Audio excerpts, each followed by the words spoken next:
का। मेरा नाम है संस्कृति जयपुरिया और आप देख रहे हैं आई ज़ोन्स न्यूज। आज का मुख्य मुद्दा आम जनता से जुड़ा हुआ है। महंगाई आखिर कब तक यूं ही बढ़ती रहेगी? इसी विषय पर चर्चा करने के लिए हमारे साथ जुड़े हुए हैं भाजपा से गुलशन जी, कांग्रेस से Abhishek ji, economist Anil ji and homemaker Prince ji. तो आइए बात करते हैं पहले गुलशन जी से। गुलशन जी, दिन पर दिन महंगाई आसमान छू रही है और भाजपा कहती है कि पब्लिक के अच्छे दिन आ गए हैं। तो मैं आपसे पूछना चाहूंगी, क्या 105 रुपए लीटर पेट्रोल और 60 और 80 रुपए प्याज और टमाटर ले रहे हैं, तो क्या यही अच्छे दिन है? देखिए, सबसे पहले तो धन्यवाद आपका कि आपने मुझे इस शो में बुलाया। और मैं कहूंगा कि बीजेपी ने जनता के अच्छे दिन लाए हैं। मोदी जी का मंत्र था सबका साथ सबका विकास, जो कि भारत में हुआ है। प्रधानमंत्री मोदी जी ने सत्ता में आते ही सबसे पहले एक योजना लाई जिसका नाम उज्ज्वला योजना, जिससे भारत की महिलाओं को काफी लाभ मिला और सिलेंडर उन्हें फ्री में दिया गया। जो महिलाएं, हमारी माँ बहनें पहले चूल्हा पे खाना बनाती थी, वो अब गैस पे खाना बनाने लगी है। तो बीजेपी का शुरू से ही मंत्र रहा है सबका साथ सबका विकास, और देश की महिलाओं का विकास हुआ है। आप देख लीजिए किसी भी चीज को उठा के, हमारी ग्रामीण में महिलाओं का क्या हाल था और अब क्या हाल है। कांग्रेस ने इस 75 सालों में सिर्फ देश को लूटा, और जब से मोदी जी के नेतृत्व में बीजेपी सरकार आई है, रियल में जो बोलूंगा कि जनता का विकास हुआ है। मेरा प्रश्न आपसे अभिषेक जी, कि गुलशन जी के अनुसार जनता के अच्छे दिन आ गए हैं, तो क्या आप क्या कहना चाहेंगे कि जनता के अच्छे दिन यही है?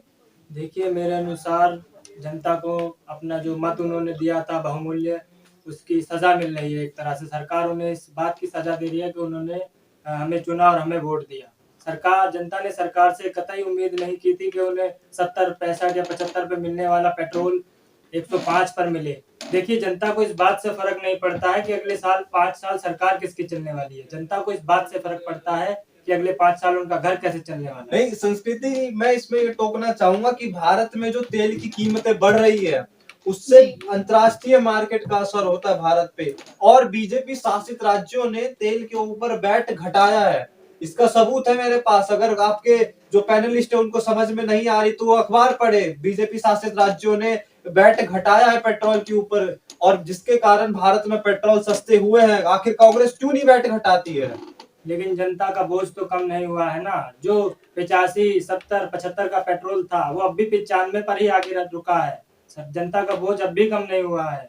और जहां तक बात अखबार पढ़ने की है, तो जहां वैट घटाया उसके अगले दिन जो अपना अर्थशास्त्र वाला जो पेज हम आपको बता देते हैं, अखबार में एक आता है, उसमें सरकार ने कहा है कि हमें 60 से 65 हजार करोड़ का जो है घाटा हुआ है। केंद्र सरकार घाटे में आके जनता का फायदा कर रही है। ये कांग्रेस के पैनलिस्ट खुद कह रहे हैं। ये कांग्रेस के पैनलिस्ट खुद कह रहे हैं। पर इससे मुझे ये बताइए, क्या जनता को जो अंतर्राष्ट्रीय मार्केट का असर हो रहा है वो भारत में पड़ रहा है? ये बात बीजेपी समझ रही है।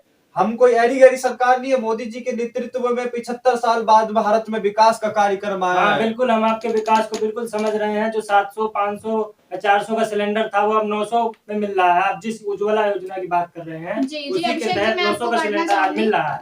अभिषेक जी, मैं आपको पढ़ना चाहूंगी। मेरा प्रश्न प्रिंसेस जी आपसे, जिस हिसाब से पेट्रोल का भाव बढ़ रहा है, उसी में सब्जियों का भी भाव बढ़ता जा रहा है, तो आप इस दौर में अपनी घर गृहस्थी कैसे संभाल रही हैं? आपको किन किन कठिनाइयों का सामना करना पड़ता है? देखिए, जैसे कि आप इन्होंने कहा करके कि पहले 300-400 का सिलेंडर आता था और अब वो 1000 तक बढ़ चुका है। और जैसे मेरी मंथली इनकम है, उसमें मैं पूरा घर की सब्जी ये सब कुछ खरीदने में हमें दिक्कतें आ रही हैं।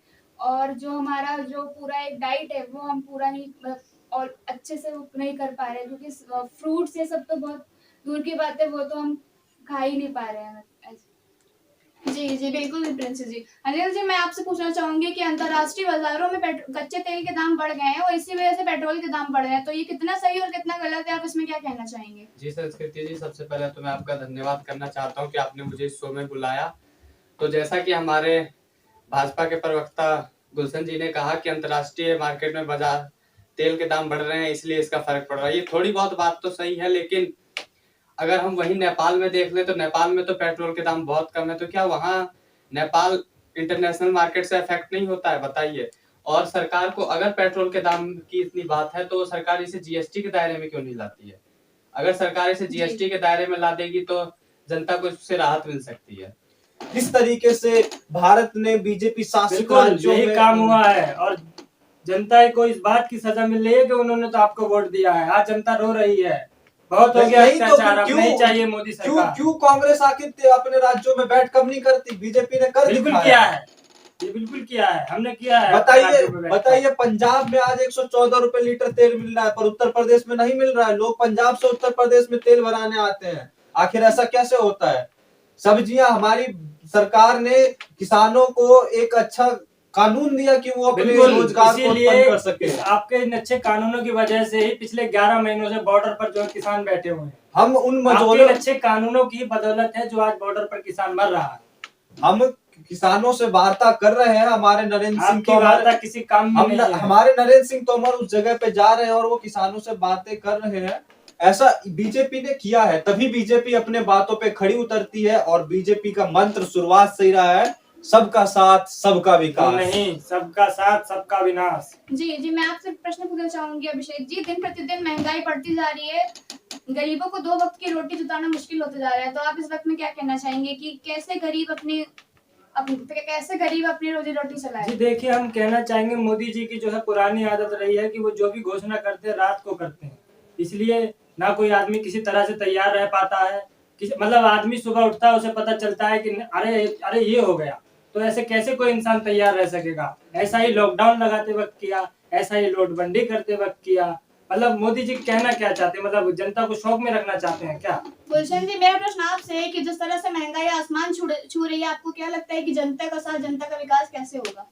देखिए, मैं इस बात से बिल्कुल सहमत हूं कि देश में महंगाई बढ़ रहा है, क्योंकि मानसून की असफलता और बेमौसम बरसात, जैसे कि अब तमिलनाडु में भी हम देख रहे हैं, वहां पे प्याज को काफी क्षति हुआ है। और बिहार में हर एक साल बाढ़ आ जाता है, तो वहां चावल की फसलों को नुकसान पहुंचता है। नहीं विश्वास हो रहा, आप अपने पैनलिस्ट डॉक्टर अनिल सर से आप पूछ सकते हो कि बिहार में और पूरे राज्यों में इस तरीके से मुश्किलों का सामना करना पड़ता है किसानों को, पर हम उस पे किसानों से अच्छे दामों में एमएसपी पे अनाज खरीद कर लोगों को मुहैया करा रहे हैं। तो इससे लोगों का साथ हुआ है। और हमने इस लॉकडाउन में, नोटबंदी में लोगों को फ्री में खाना पहुंचाया। यहाँ तक नवंबर तक हमने फ्री राशन व्यवस्था की थी, उस पे कोई देखने नहीं आ रहा था। क्यों? क्योंकि 75 साल में सिर्फ कांग्रेस ने देश को लूटा है और लूटा है और लूटा है। जी बिल्कुल, आप सही कह रहे हैं। और जैसे कि बीजेपी के शासन में तो देश बहुत आबादी पे जा रहा है, बहुत मतलब जनता एकदम संतुष्ट है इस समय। सरकार आती है और चली जाती है, लेकिन सच्चाई ये है कि महंगाई को रोकने वाला कोई नहीं है। सरकार बस आती है और अपने वोट लेती है और चली जाती है, उसका काम बस इतना ही है। इसी के साथ इस खास पेशकश में इतना ही। धन्यवाद।